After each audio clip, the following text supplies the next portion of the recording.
Hello everyone, আমি doctor Raghudev Bhattacharya, phaco and vitreoretina surgeon, Drishti Darpan eye care centre, Agartala থেকে বলছি। আপনার কি কোনো চোখ দিয়ে জল পড়ে? সেটা জানতে গেলে আমাদের বুঝতে হবে যে যেভাবে আমাদের মুখে লালা তৈরি হয় এবং সেটা পেটে গিয়ে অ্যাবজর্ব হয়, আবার সেটা সিক্রিট হয়। তো এই যে কন্টিনিউয়াস প্রসেস থাকে, ঠিক সেরকমভাবে আমাদের চোখেও জলটা প্রোডাকশন হচ্ছে এবং সেটা নেত্রনালীর থ্রুতে, নাকের থ্রুতে মুখে যায় এবং সেটা একটা কন্টিনিউয়াস প্রসেস।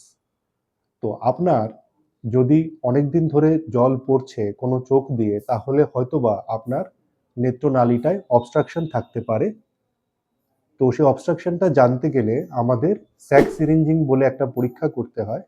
সেখানে আমরা নেত্রনালীর থ্রুতে জলটা পুশ করে দিয়ে দেখি যে সেই জলটা আপনার নাকের থ্রুতে মুখে যাচ্ছে কিনা।